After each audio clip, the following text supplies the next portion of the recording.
السلام علیکم ورحمۃ اللہ وبرکاتہ۔ اعوذ باللہ من الشیطان الرجیم، بسم اللہ الرحمن الرحیم۔ سبحان الذی اسری بعبدہ لیلا من المسجد الحرام الی المسجد الاقصی الذی بارکنا حولہ لنریہ من آیاتنا انہ هو السمیع البصیر۔ پاک ہے وہ ذات جو اپنے بندے محمد صلی اللہ علیہ وسلم کو راتوں رات مسجد حرام سے مسجد اقصی لے گئی، جس کو ہماری برکت نے گھیر رکھا ہے تاکہ اس کو اپنی قدرت کی نشانیاں دکھلائے۔ بے شک وہی سننے والا اور دیکھنے والا ہے۔ اس آیت کریمہ میں حضور صلی اللہ علیہ وسلم کی معراج کا ذکر ہے۔ واقعہ معراج اس وقت پیش آیا جب حضور صلی اللہ علیہ وسلم طائف کے سفر سے ناکام و مایوس واپس آ گئے تھے۔ طائف والوں نے آپ صلی اللہ علیہ وسلم کے ساتھ جو سلوک کیا تھا، آپ صلی اللہ علیہ وسلم کو اس کا بہت صدمہ تھا۔ واقعہ معراج انہی صدموں اور زخموں کو مندمل کرنے کی ایک تدبیر تھی۔ گویا اللہ تعالیٰ نے رسول اللہ صلی اللہ علیہ وسلم کو معراج کی رات اپنے پاس بلا کر یہ بتایا ہے کہ کفر و شرک میں بھٹکنے والے یہ بدبخت انسان، خواہ آپ کے مرتبہ کو پہچانے یا نہ پہچانے، آپ کی اطاعت کرے یا نہ کرے، ہمارے نزدیک آپ کا مقام بہت بلند ہے۔ یہی وجہ ہے کہ ایک عجیب و غریب اور حیرت ناک طریقے سے راتوں رات مسجد حرام سے مسجد اقصی لے جایا گیا، پھر وہاں سے ساتوں آسمانوں کی سیر کرائی گئی، جنت اور دوزخ کو دکھایا گیا اور بہت سے عجائب قدرت کا مشاہدہ کرایا گیا۔ واقعہ معراج خواہ عقلی اعتبار سے کتنا ہی عجیب کیوں نہ ہو، مگر اللہ تعالیٰ کی بے مثال قدرت و طاقت کے آگے کوئی عجیب نہیں ہے۔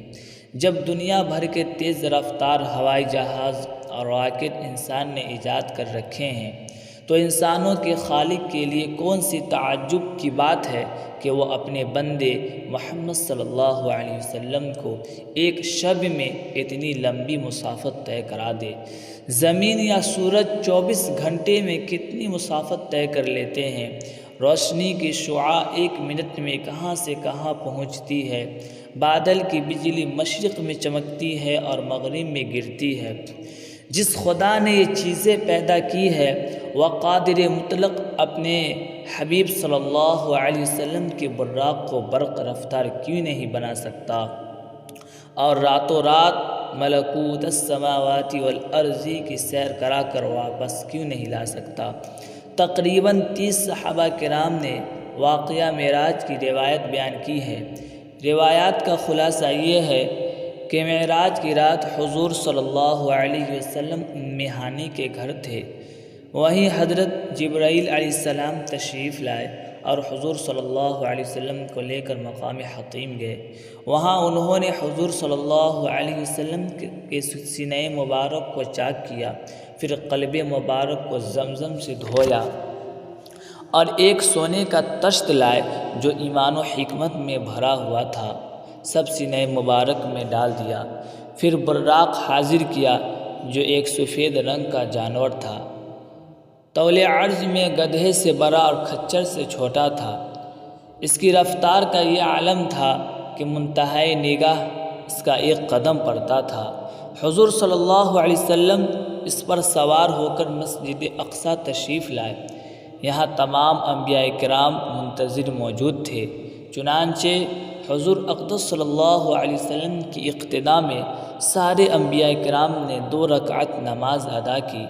نماز کے بعد حضرت جبرائیل علیہ السلام 2 پیالے لے کر آئے، جن میں سے ایک میں دودھ تھا، دوسرے میں شراب۔ حضور صلی اللہ علیہ وسلم نے دودھ والا پیالہ لے لیا۔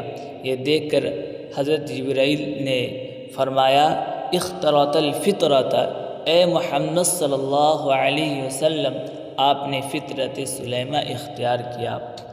پھر حضرت جبرائیل علیہ السلام آپ کو لے کر آسمان کی طرف چلے۔ سب سے پہلے آسمان دنیا یعنی پہلا آسمان آیا۔ حضرت جبرائیل علیہ السلام نے آسمان کا دروازہ کھلوایا۔ آسمان کے خازن نے دریافت کیا کون ہے؟ حضرت جبرائیل علیہ السلام نے اپنا نام بتایا۔ پھر سوال کیا گیا آپ کے ساتھ کون ہے؟ حضرت جبرائیل علیہ السلام نے فرمایا معی محمد صلی اللہ علیہ وسلم، میرے ساتھ محمد صلی اللہ علیہ وسلم ہے۔ خازن نے پوچھا کیا حضور صلی اللہ علیہ وسلم کو یہاں بلوایا گیا ہے؟ حضرت جبرائیل علیہ السلام نے جواب دیا ہاں انہیں بلوایا گیا ہے۔ خازن نے یہ کہتے ہوئے آسمان کا دروازہ کھول دیا، مرحبا بہ فنعم المجیء جاء، مرحبا خوش آمدید، آپ کا آنا مبارک ہو۔ حضور صلی اللہ علیہ وسلم آسمان کے اوپر پہنچے، یہاں حضرت آدم علیہ السلام سے ملاقات ہوئی، وہاں سے آگے بڑھے، دوسرے آسمان پر پہنچے، پھر تیسرے، پھر چوتھے، پھر پانچویں، پھر چھٹے اور آخر میں ساتویں آسمان پر پہنچے۔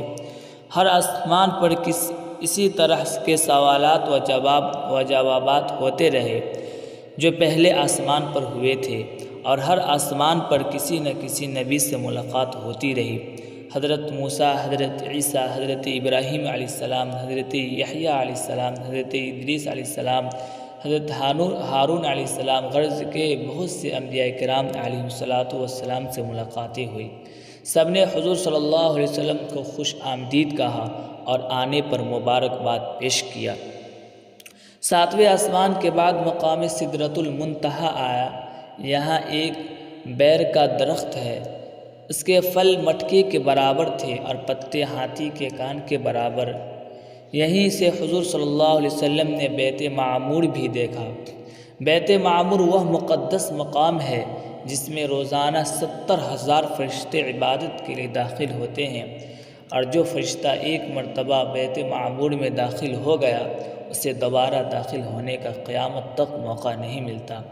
اس کے بعد حضور صلی اللہ علیہ وسلم اور بھی اوپر گئے اور اتنے مقام قربت میں پہنچے کہ حضور صلی اللہ علیہ وسلم فرماتے ہیں کہ اسمع فیہ صریف الاقلام، کہ میں وہاں قلموں کے چلنے کی آواز سنتا تھا۔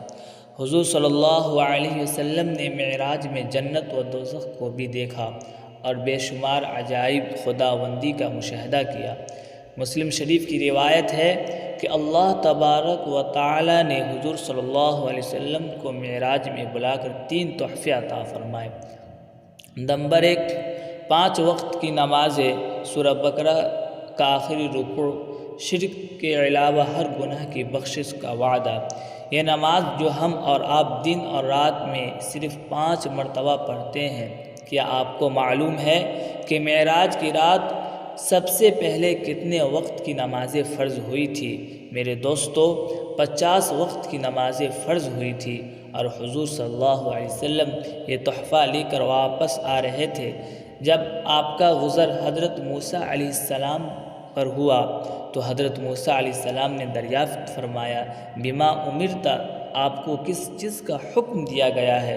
حضور صلی اللہ علیہ وسلم نے فرمایا ب50 صلاۃ کل یوم، کہ ہر دن میں 50 وقت کی نماز۔ حضرت موسیٰ علیہ السلام نے فرمایا کہ آپ کی امت ہر دن 50 وقت کی نماز نہیں پڑھ سکے گی۔